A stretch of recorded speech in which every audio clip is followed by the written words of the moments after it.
AcceleRacers is a masterpiece, so get ready, because I'm going to be talking about what makes this show so damn good.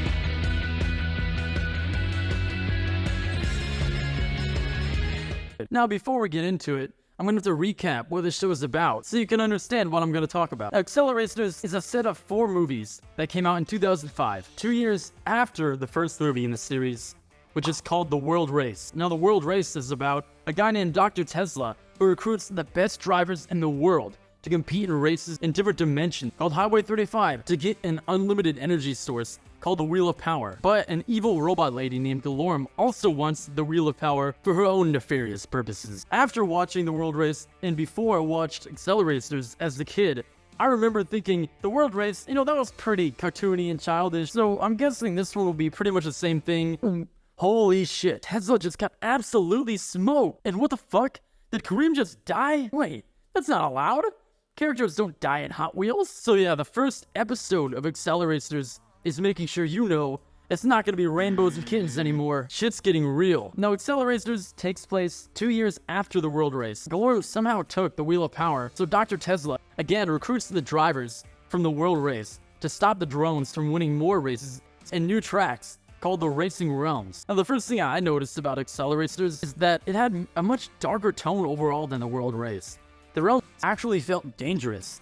People got left behind to the realm, and cars aren't indestructible like they were in the World Race. I mean, seriously, what is this shit? Even the color schemes are different. The World Race is much more colorful and bright, while AcceleRacers always seems dark and gives off this ominous, uneasy vibe. Even the character design and the animation is different. The characters from the World Race look completely different in AcceleRacers. And let's just say, some of them not always for the better. They did my boy Taro dirty. What the hell? The main bad thing I can see in the show is the animation.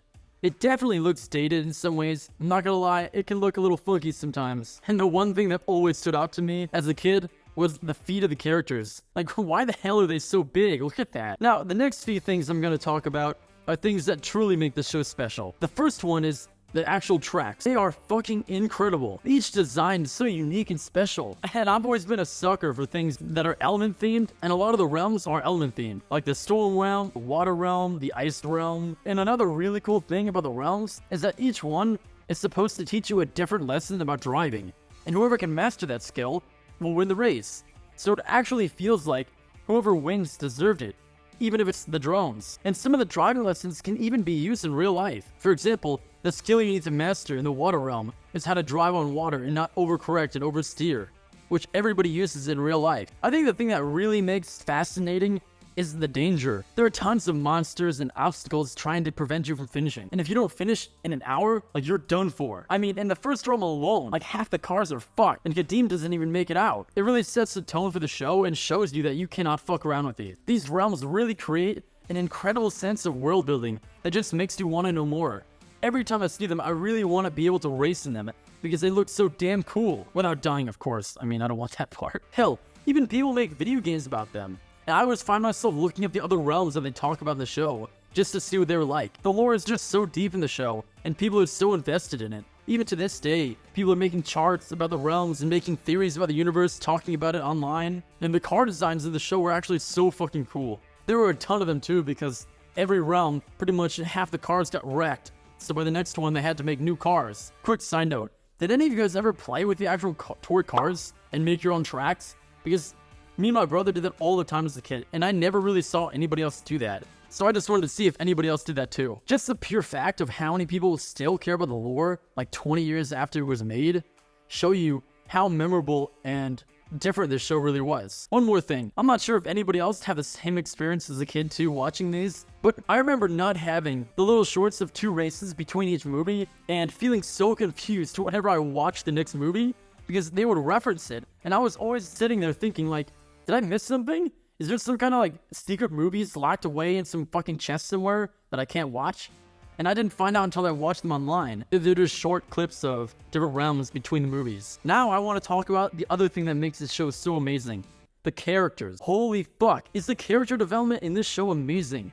When I rewatched the show as an adult, I still feel myself really invested. And that's because the characters and their arcs are so real and believable.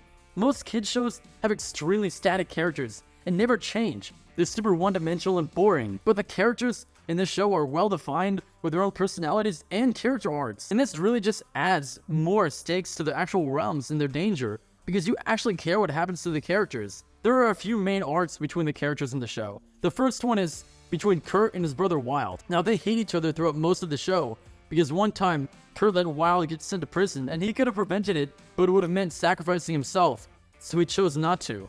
And his brother never forgave him for that. At one point in the show, Kurt and Wild are fighting in a realm, and Wild crashes, and he ends up getting captured by drones. At the end of the series, Kurt finally learns his lesson about leaving his brother behind, and he goes back and saves him. But I thought one of the saddest parts of the show was watching Kurt look at the end of the race and watch the timer run out and notice that his brother didn't come out and that he left him behind. You can see how sad he is in his eyes, but it makes the payoff of them finally reconnecting so much more satisfying when you see how much struggle they've been through and how much they've hated each other. The other main conflict between characters is between Nolo and Torque. In the show, Nolo blames Torque for killing his brother in a race, because he's unable to accept that his brother could have made a mistake while driving. So he's constantly trying to get revenge on him throughout the show. Even Torque feels guilty about what happened and eventually starts to act like an older brother to Nolo and kind of understand why he's so mad. And when he does that, I think Nolo finally able to accept that his brother maybe made a mistake and that it wasn't Torque's fault. And now the last main arc in the show is with Vern Wheeler, who is actually the main character of the world race. And after winning the world race,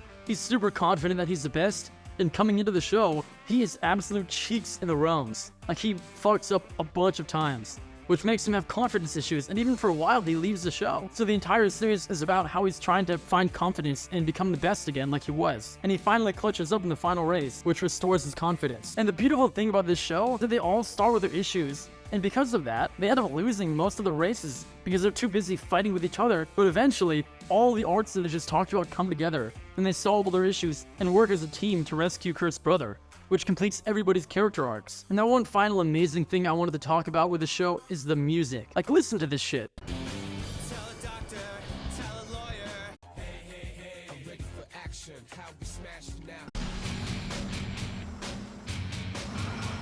The soundtrack is full of bangers, and the best part is that it has its own track directly related to the theme of that realm. So for example, in the city realm, they play a bunch of hip-hop, and it really adds to the unique vibe of each realm. I remember finding the music on YouTube, and it was even better than what I remembered when I was a kid. And goddamn, listening to this shit while you're driving makes you actually feel like you're in the realm. Now there's one part of the show that I've held off complaining about until now, and that's the fucking ending. It ends on a goddamn cliffhanger, and that shit is infuriating even to this day. Every time I rewatch the show and remember the cliffhanger, it pisses me off. Because as a kid, and even now, I really wanted to see what was gonna happen between Bert's dad and the rest of the Silencer arc.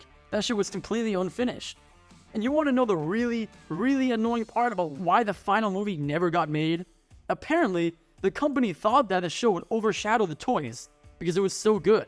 So they canceled it. You know, you hear every day about some show getting milked dry for years to make more money, but I've never once heard of a show getting canceled because it was literally too good. Anyways, let's not get too rambunctious here.